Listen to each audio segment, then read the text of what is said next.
Hi, everybody. Hi. Hi, Tamar. So, we are continuing our two-part epic broadcast. The story of Bibi from a disenfranchised family into the ultimate ruler of Israel and the seven kingdoms and all that shit. So, last Protector time, of the realm.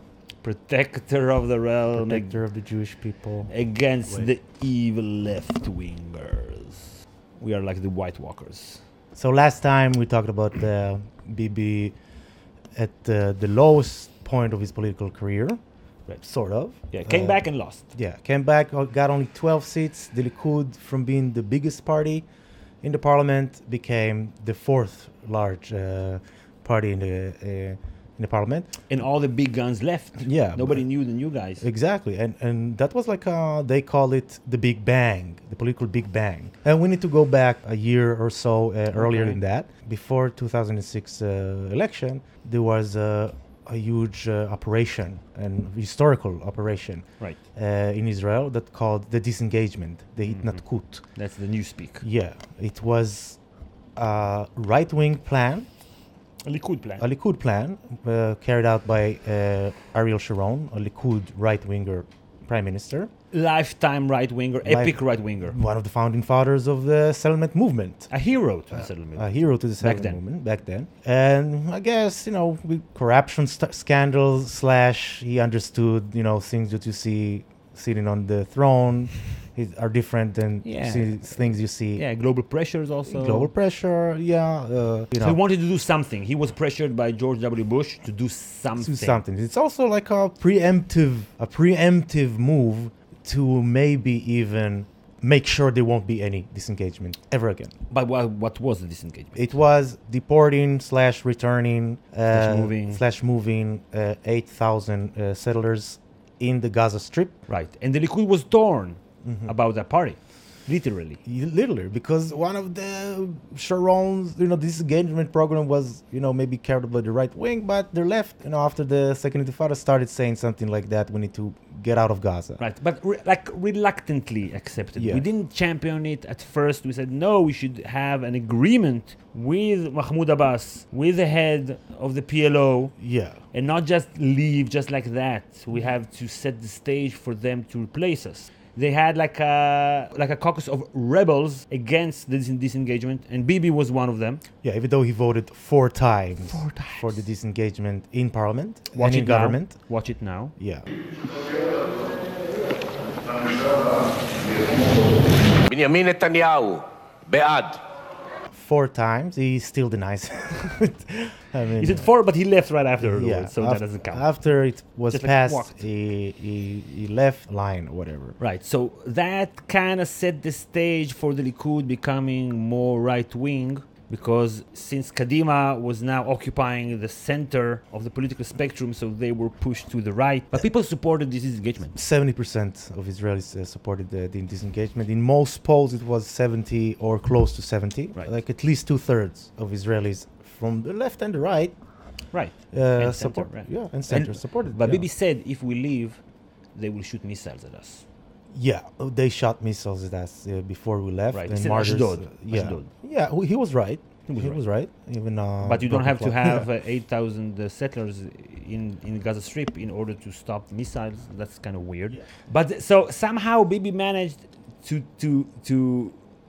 stick the disengagement on the left wing. Yes. Even though it was a right-wing government that did that, he said, no, you left-wingers, you caused that. And then when there were terrorist attacks and missiles and rockets and all that on the south of Israel, they said it is because of the disengagement. Yeah. And in order to unpack that argument, you have to work really hard. Say, how does it help us to have women and children in kindergartens in Gaza? That will make it more violent. There were also, as you said, rockets before. Yes. But and soldiers got killed a lot. Politically, talking against the disengagement was a winner. That was a winner. Yeah, in retrospect. So Sharon was Sharon. Ariel Sharon. He was at the height of his popularity after the disengagement. At the height of the popularity, and he formed the Kadima party, which every poll and declared elections. Right. After he left the Likud. Yes. And after the disengagement was in August 2005. He declared the election for March 2006.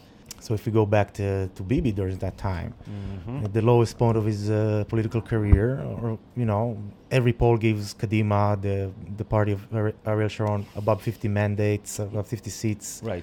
But you have to Shit have happens. Fortuna. Fortuna goddess needs to be on your side, She wasn't. and she was on Bibi's side. And even though Kadima, every poll gave the party a lot of seats, Ariel Sharon, 2 months before the election, got into a coma, then never woke up and died like a few years later, 8 years later or so, 9 years later. And who replaced him? And replaced him somebody That we never even saw as a potential prime minister. Yeah, never. He was just officially the substitute prime minister, so he became prime minister Yeah. instead of him, and then because he was already there, Yeah. then he said, okay, you're going to remove me now before Yeah. the elections? Yeah, and he led Kadima during the election. Kadima, the centrist party, fell from 50 seats or so, or I think 36. or is where- 40 or whatever. It got only 29 at the end. And Bibi, as we said, got 12 seats. Likud Labour. got 12 seats. Labour got 19. Bibi was at the lowest point of his political career, 12 seats. He was the head of the opposition. And then the war in Lebanon happened. And 2006. 2006, the war in Lebanon happened, the second Lebanon War. Israel. Yeah, we'll talk about it in detail maybe in another video, Yeah. just like go The through point it really is, quickly. it wasn't received well in No, Israel. It was very unpopular. Very the unpopular. results. It started as very popular. Yeah, and we felt nationalistic. Yeah. Yeah, we gotta kick their ass because they attacked they a kidnapped soldiers. convoy and yeah. kidnapped soldiers, dead soldiers. We learned later, and for other reasons. So Bibi used this debacle to his advantage, like every good politician would have done. And he started the protests. It started protests. Yeah, we learned that many years later. But he and foreign money sponsored huge demonstrations By reserve soldiers. by reserve soldiers, and to protest against the government, Yeah, against Olmert. You have to against go Olmert. home. He Yeah. had some controversial decisions at the Exactly. latter Exactly. days of the war. And also it was very corrupt. yes. And Bibi had his own paper. By then, Bibi a year later, in 2007 or so, Right, Israel Today. supposedly anti-corruption paper that was servicing him. Yeah. So they went into the election. After the war, Olmert no, didn't run again. no. After the war, in the Lebanese war, Bibi skyrocketed in the polls, and it was very clear that he would become prime minister. And he also, Scary time. gave a lot of interviews and talked about he learned from the past and he's not that extreme and Got less seats than her, Yes. 1 seat less. But because of political bribery, he was able to form a coalition, yes, and he's prime minister to this day. That was 2009. yes, 2009, and We didn't Yeah. understand what we were getting into. No, we we didn't knew that understand. Bibi was bad, Yes. but we thought, okay, if he'll be this same guy again, then he will lose again because yes, people loathed him by the Yeah. end in 1919 when he lost to Yeah. Barak. People loathed him. He is such an unbearable person, always smug. yeah, It's not Israeli. it's the great divider. Great divider. Yeah, So 2009. Okay, let's take a break and think about what we're going to talk about next. Okay, so we are back. Now we know how we're going to present it. Itamar, go ahead. his main concern in 2009 was, and basically his entire way of ruling since 2009 is, whatever costs, I will stay in power. I will never lose this seat again. It's like what Littlefinger told Sansa. Every time I'm faced with a decision, I close my eyes and see the same picture. He has this image in his mind. I am still prime minister. Whenever I consider an action, I ask myself, will this action help to make this picture a reality? Pull it out of my mind and into the world. And I only act if the answer is yes. Every decision, national security or otherwise, I will make a decision if it makes me closer Yes. to that goal, takes it out from of my mind into reality. Yes. And when you do that, and you spend a lot of time in power, it's maybe unavoidable that you will start to think and you will start to say to yourself before you go to sleep, you have to say something unless you take the sleeping pill. He will start to recognize himself with the state and his personal interest in staying in power with the security and existence of Israel. So right, if I am no longer in office, Israel is in danger of extinction.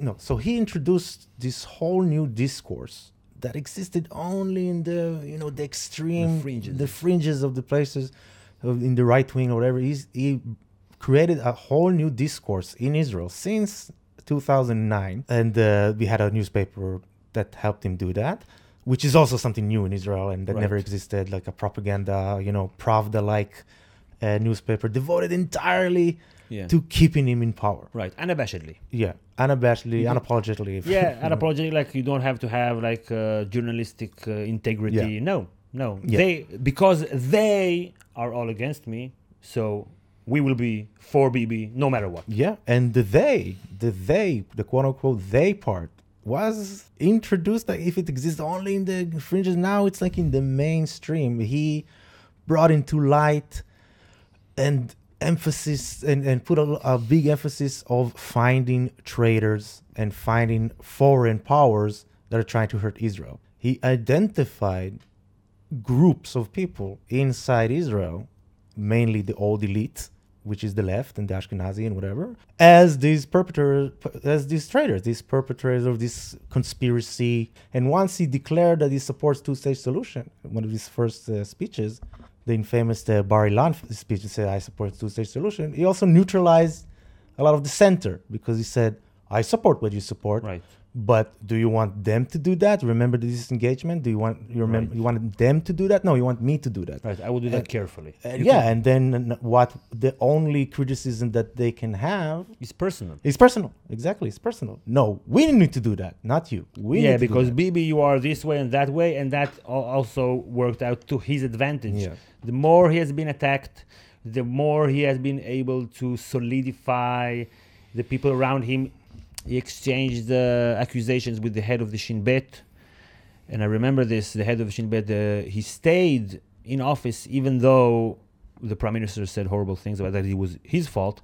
They asked him, why do you not resign? And he sang, אין לי ארץ אחרת גם אם אדמתי בוערת לא אשתוק כי ארצי שינתה את פניה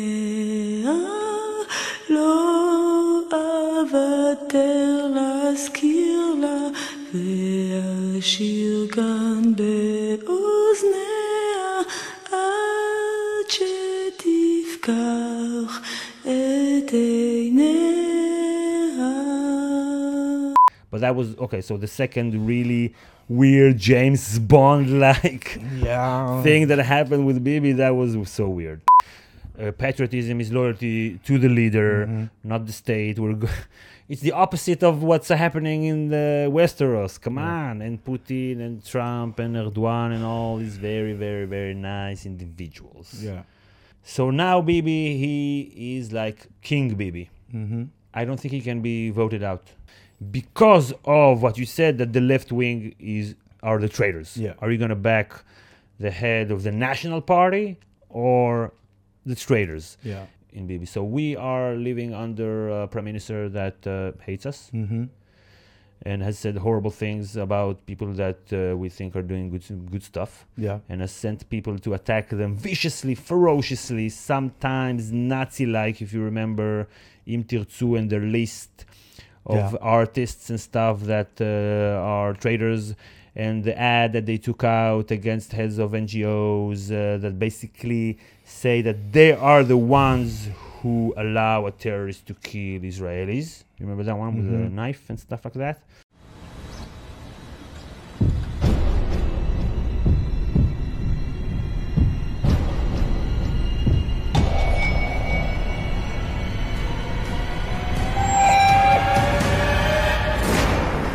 לפני שהמחבל הבא דוקר אותך, הוא כבר יודע שאיש מנוחין, שתול של הולנד, ידאג להגן עליו מפני חקירה של השב"כ. המחבל גם יודע שאבנר גבריהו, שתול של גרמניה, יקרא לחייל שינסה לסכל את הפיגוע פושע מלחמה. הוא גם יודע שסיגי בן ארי, שתולה של ממשלת נורווגיה, תגן עליו בבית המשפט. לפני שהמחבל הבא דוקר אותך, הוא כבר יודע שחגי אלעד, שתול של האיחוד האירופי, יקרא לישראל פושעת מלחמה. חגי, ישי, אבנר וסיגי הם ישראלים. הם גרים כאן איתנו והם שתולים. כשאנחנו נלחמים בטרור, הם נלחמים בנו. חוק השתולים יכול להוציא אותם אל מחוץ לחוק. חיתמו עליו.